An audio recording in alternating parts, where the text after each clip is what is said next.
আসসালামু আলাইকুম এভরিওয়ান, দিলের রানী গল্পের 20 নম্বর পার্ট নিয়ে চলে আসলাম। তো বেশি কথা না কয়ে চলুন গল্প শুরু করা যাক। কাব্য কোনো রকম ভনিতা না করে সোজা বলে দিল ও একটা মেয়েকে ভালোবাসে।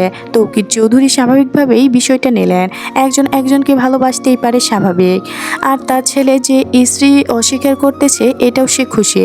কাব্য নিচু শুরু হয়ে বসে আছে। তৌকির চৌধুরী ছেলের কাঁধে হাত রেখে বললেন, তুমি কি সত্যি তাকে জীবনসঙ্গিনী হিসেবে পেতে চাও? ভেবে বলো, আবার যেন পরে পস্তানতে না হয়। কাব্য উত্তর বলল, বাবা আমি ভেবেই বলছি। তৌকির চৌধুরী রসিয়ে রসিয়ে বললেন, ভালোই। মেয়েটা কোথায় থাকে, কি পরিচয়? কাব্য থতমত গলায় বলল, বাবা মেয়েটা হিয়া ভাবির বান্ধবী। তৌকির চৌধুরী কপাল কুঁচকালেন, বললেন, কি তোমার ভাবির বান্ধবী? নিহা। ও, তোমরা রিলেশন কত দিনের? রিলেশন নেই, ও কয়েকদিন ধরে বলছে আমাকে ভালোবাসে। আমিও গুরুত্ব দিচ্ছিলাম না।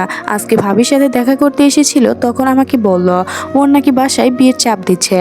পরে ভাবলাম মেয়েটা যখন আমাকে ভালোবেসে তাহলে ওকে কোনো ঠকাবো না, তাই তোমাকে জানিয়ে দিলাম। তৌকির চৌধুরী ভাবুক গলায় বলল, তোমার কি মত সেটা বলো। এরপর আমি দেখছি ভালোবাসি ফেলেছি আমি, ওকে চাই আমি। আমি ঠিক দেখছি। মেয়েটার বাড়ির লোকেশন জেনে আমাকে মেসেজ করে রেখো। আচ্ছা। শ্রাবণ হুট করে হিয়াকে বলল রেডি হয়ে নিতে, বলি ওয়াশরুমে চলে গেল। হিয়া শুয়ে শুয়ে পড়বে, এমন সময় ও রেডি কেন হবে সেটা মাথায় ঢুকছে না, তাই শুয়ে পড়ল। শ্রাবণ ওয়াশরুম থেকে বের হয়ে দেখলো হিয়া আরাম আয়েসে শুয়ে শুয়ে ফোনে স্ক্রিন করছে। শ্রাবণ কাছে এসে বসলো, তোমাকে কি বললাম, শুয়ে পড়লে কেন? তাহলে কি করব? এই রাতের বেলা রেডি হয়ে কোথায় যাব? তোমার রেলিং ড্রাইভার যাব কি এই এত রাতের বেলায়? তো মানুষ লং ড্রাইভে কখন যায়? বেশিরভাগ মানুষ তো রাতেই যায়। আমরাও যাব, রেডি হও। আমার ভাল লাগছে না আজকে, যাব না, কালকে যাব। কালকে তোমায় কে নিয়ে যাবে? আজকেই বলছি, মানে আজকেই। কিন্তু শ্রাবণ ধরা গলায় বলল, কোনো কিন্তু নয়, তাড়াতাড়ি রেডি হও। হিয়া বিছানা থেকে নামতে নামতে বলল, শাড়ি পরবো না। শ্রাবণের কপালে ভাঁজ পড়ল, বলল, কি পরবে? শাড়ি বাদে আপনি যা চয়েস করে দিবেন তাই পরব। শ্রাবণ উঠে এসে কাবাড খুলল, কি ড্রেস পরতে বলবে এই নিয়ে দুটানায় পড়ে গেল। এরপর নীল আর সাদা কম্বিনেশন একটা অনামিকা বের করলো, সাথে নীল পাঞ্জাবি আর নীল ওড়না। এটা দিয়ে হিয়াকে দিল, আর হিয়া ঝটপট রেডি হয়ে নিল। চুলগুলো শ্রাবণের ইচ্ছা মতো বেনি করলো। শ্রাবণ রেডি হলো সাদা শার্ট আর কালো প্যান্ট পরে। রাত তখন 10:30। এই সময় দুজন রুম থেকে বেরিয়ে গেল। নিচে কেউ ছিল না। ওর না বলেই চলে গেল।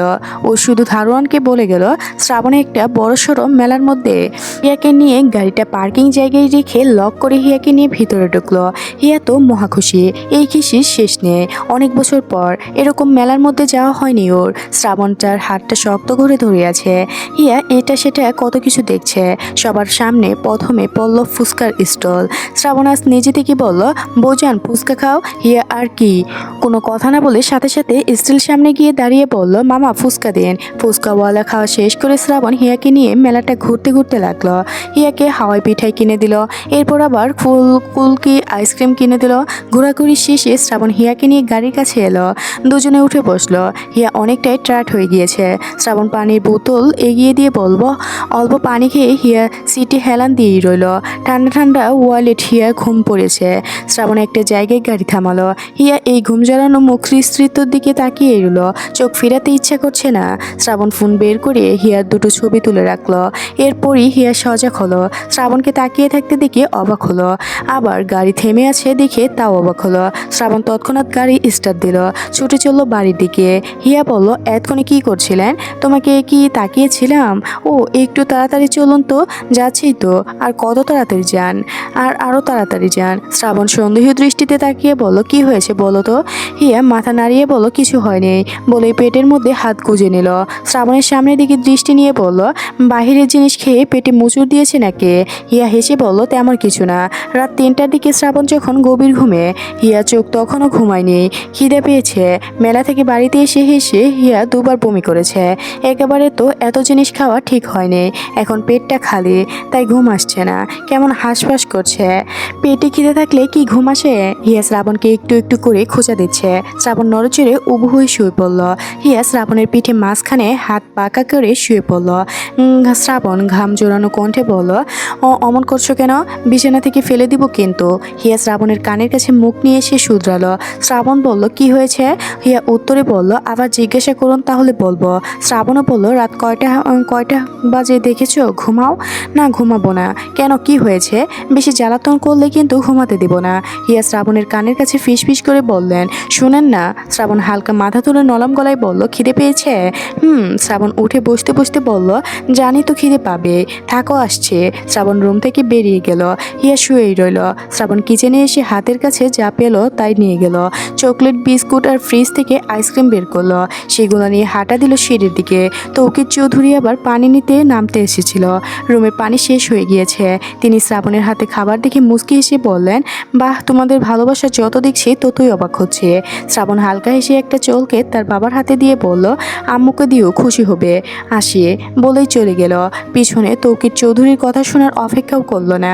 শ্রাবণ রুমে এসে হিয়ার সামনে খাবারগুলো রেখে দরজা লাগিয়ে দিতে লাগলো। হিয়া উঠে বসে চকলেট, বিস্কুট আর আইসক্রিম দেখে হেসে উঠল। শ্রাবণ এসে শুয়ে পড়ল। হিয়া শ্রাবণের কাছে এসে গালে চুমু দিয়ে হেসে বলল, জীবনে যেরকম স্বামী আশা করেছিলাম আপনি তার থেকেও দ্বিগুণ ভালো। শ্রাবণ হাসবে না অবাক হবে ভুলে গেল। হিয়া খুশি, ওর কাছে বেশ ভালো লাগছে। হিয়া শ্রাবণের থতমতে তাকিয়ে থাকে দেখে আবারও হেসে আরেকটু চুমু দিয়ে বলল, এত ভালোবাসা আপনার জন্য। শ্রাবণ হেসে বলল, এখন কিছু খেয়ে নেও বউজান, এরপর যদি চুমু দেওয়া দেই। পরের দিন সকালবেলা শ্রাবণ বিছানায় ঘুমিয়েছিল। হিয়া ডেকে তুললো। শ্রাবণ জিজ্ঞাসা করলো। হিয়াই বলল, আপনার ফোন বাজছে, ধরে কথা বলো। বলো যে শ্রাবণ ঘুমিয়ে আছে। হিয়া বলল, মিরাজ কল দিয়েছে। আমি কি বলবো? শ্রাবণ মিরাজের নাম শুনে উঠে বসলো। ফোনটা নিয়ে কল রিসিভ করলো। ওপাশ থেকে মিরাজ বলল, কিরে কেমন আছিস? ভালো, তুই ভালো? কল দিয়েছিস কেন? আরে একটা নার্স বলল আজকে নাকি আমাকে ডিসচার্জ করে দিবে। আমিও জেলখানা থেকে ছাড়া পেয়ে বাড়ি যাব, তাই ভাবলাম তোকে এই খুশির সংবাদটা দেই। যতই হোক তুই তো আমার শুভকাঙ্ক্ষী। শ্রাবণ দাঁতে চেপে বলল, তুই কিন্তু হসপিটালে, আমার 2 মিনিট লাগবে না তোকে এমার্জেন্সিতে ঢুকাতে। তুইও না মজা বুঝিস না, তুই আমাকে মারলে, হসপিটালে পাঠালি। এখনও হসপিটালে আমি। তোকে আমার এই খবরটা দেওয়া খুব দরকার ছিল। শ্রাবণ তীব্র শ্বাস ছেড়ে, ভালো থাক আর ফোন রাখ। মিরাজ হেসে বলল, তুই ভালো থাকিস আর সাবধানে থাকিস। শ্রাবণ মুখের ওপর কলটা কেটে দিল। ফোনটা রেখে বিরক্ত মুখ নিয়ে বিছানায় থেকে নেমে ওয়াশরুমে চলে গেল। হিয়া রুমে এসে কফিটা রেখে বিছানা গুছিয়ে আবার বের হয়ে গেল। শ্রাবণ কফিটা নিয়ে নিচে এলো। সোফায় এসে বসে হিয়ার কাজকর্ম দেখছিল। হিয়া আজকে নাস্তা সাজাচ্ছে টেবিলে। মাহিমা বেগম দাঁড়িয়ে আছেন। ওনাকে কোনো কাজই করতে দিচ্ছেন না হিয়া। আজ সবাইকে নিজের হাতে নাস্তা বানিয়ে খাওয়াবে। বলতে গেলে এইদিকে খুশির দিন। শ্রাবণ আর গম্ভীর হয়ে থাকতে পারল না। ওর হিয়াকে দেখলেই কেমন মন হালকা হয়। হিয়া শ্রাবণকে এক পলক দেখে আবার কাজে মন দিল।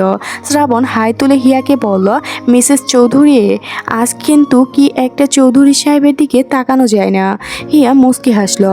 এরপর বলল, মিসেস চৌধুরীর অতই সময় নেই, খুব বিজি। শ্রাবণ অবাক হওয়ার ভঙ্গিময়ে বলে উঠল, বাহ, এত বিজি? আগে তো কখনো দেখিনি। যাক, ভেবেছিলাম শরবতওয়ালি শুধু শরবতই বানাতে জানে, এখন দেখি সবই জানে। ভালোই হলো। তৌকির চৌধুরী সিঁড়ি দিয়ে নিচে নামতে নামতে শ্রাবণকে বললেন, তোমাদের পরিচয় বেশ ইউনিক। শরবত করতে করতে সংসার শুরু করে দিলে। বেলা তখন 9টা। নেহা একের পর এক ব্যাগ কাব্যকে কল দিয়ে চলছে। আজ ছেলেটা বাড়ি থেকে লোক আসবে, এসে কাবিন করে রাখবে।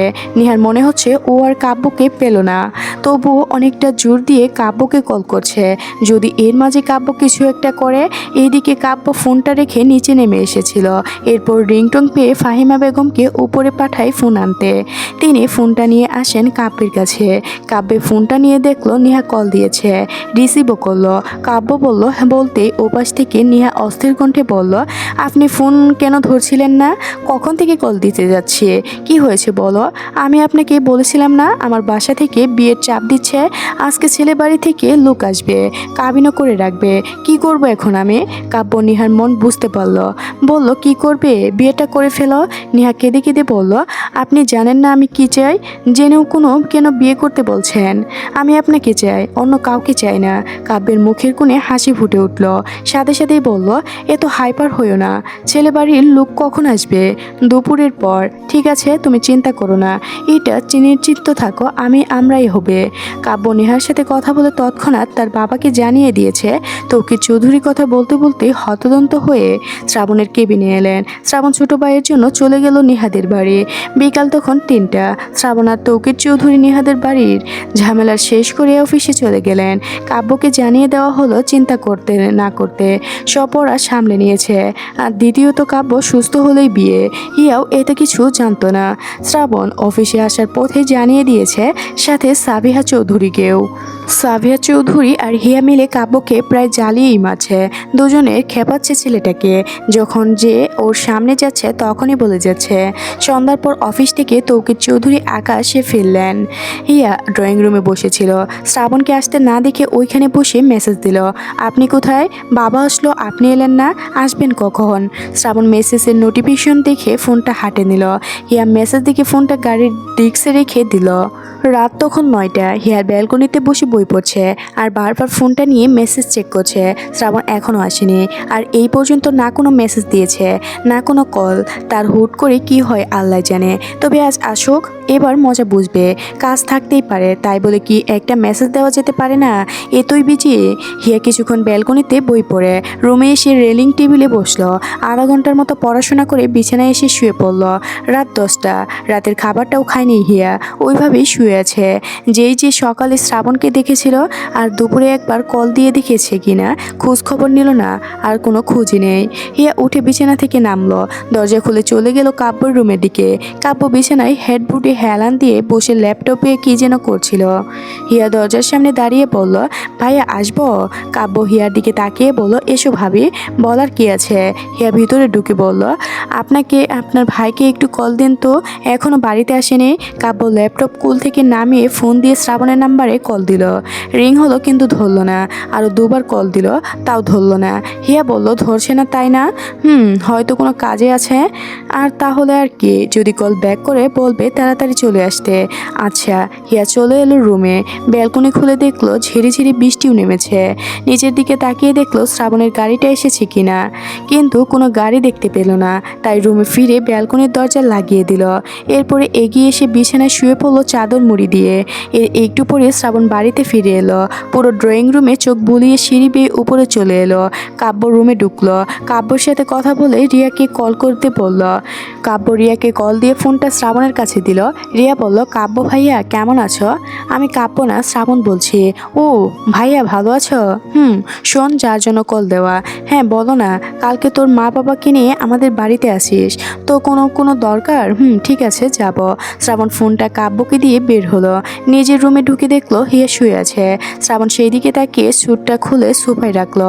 পকেট থেকে ওয়ালেট, গাড়ির চাবি, ফোন ড্রেসিং টেবিলে রাখলো। এরপর কাবাটের দিকে এগিয়ে গেল। হিয়া শ্রাবণকে এক পলক দেখে চাদর দিয়ে মুখ ঢেকে শুলো। শ্রাবণ ওয়াশরুমে চলে গেল। শাওয়ার শেষ করে মেরুন রঙের শার্ট আর কালো প্যান্ট পরে চুলগুলো মুছতে মুছতে বের হলো।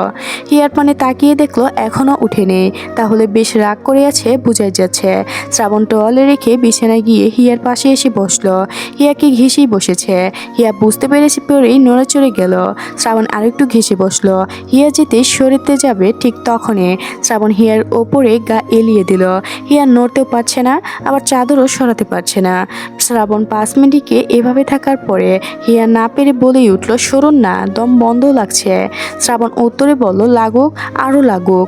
আর তোমার শুয়ে পড়ার শখ আজকে মিটিয়ে তারপরে উঠব। সরুন না, নিঃশ্বাস নেওয়া যাচ্ছে না। শ্রাবণ ঠোঁট কামড়ে হেসে গম্ভীর করে বলল, নিতে হবে না। কি নিঃশ্বাস নিয়ে কি করবে? সরুন, ভারী লোক। সরব না, কেঁদে দেবো কিন্তু, কাঁদো, চিৎকার করবো কিন্তু। শ্রাবণ গা ছাড়া ভাব নিয়ে বলল, করো, আমার কি? দরজার বাহিরে শব্দ যায় না। এভাবে যাওয়ার পরে শ্রাবণ উঠে বসলো। হিয়া চাদর সরিয়ে ধরফর করে উঠে বসলো। এরপর বড় বড় শ্বাস নিয়ে শ্রাবণের পিঠে কিল ঘুষিয়ে দিতে শুরু করলো। শ্রাবণ পিছনে ফিরে হিয়ার হাতটা ধরে বিছানায় শুয়ে নিজের হাতের ওপর উঠে বসলো। হিয়া তখনও বড় বড় শ্বাস নিচ্ছিল। শ্রাবণ এর মধ্যেই ঘুল লাগা দৃষ্টিতে তাকিয়ে ঠোঁটে ঠোঁট মিশিয়ে দিল। হিয়া আরো ঘন ঘন শ্বাস ছাড়তে শুরু করলো। কিছুক্ষণ পর শ্রাবণ হিয়ার ঠোঁট ছেড়ে দিয়ে কপালে ঠোঁট রেখে শ্বাস ছাড়লো। আর হিয়া শ্রাবণের বুকে ঠোঁট শুয়ে ঘন ঘন শ্বাস ছাড়ছে। এদিকে কাব্য দরজা লাগিয়ে শুয়ে পড়েছে। ফোন স্ক্রিন করতে করতে নেহাকে কল দিতে ইচ্ছা করলো। সন্ধ্যার পরে কথা হয়েছে, এখন আবারও কথা বলতে ইচ্ছা করছে। রাতও অনেক, তাই কাব্য মেসেজ দিল, নেহা আছো কি? নেহা রাতের খাবার খাচ্ছিল। সারাদিন কিচ্ছুটি খায়নি। ভেবেছিল সবাই কাব্যের কথা জানতে পারলে হয়তো বকবে, কিন্তু কেউ বকে নেই, উল্টো ভালোই বলেছে। যাচ্ছে। এই সময় নিহার বাবা যখন জানতে পারলো তার মেয়ে খায়নি, তখন নিজেই খাবার না নিয়েই হাজির হলেন মেয়ের রুমে। মেয়েকে নিজেই খাইয়ে দিচ্ছেন। নিহা মেসেজের নোটিফিকেশন পেয়েছে, তবে তার বাবার সামনে ফোনটা আর হাতে নিল না। খাওয়া শেষে তার বাবা চলে যেতেই নেহা ফোনটা হাতে নিল। আজকের গল্পটি এ পর্যন্ত শেষ হলো। পরবর্তী পার্ট পেতে অবশ্যই চ্যানেলটি সাবস্ক্রাইব করে রাখবেন। ধন্যবাদ সবাইকে, ভালো থাকবেন।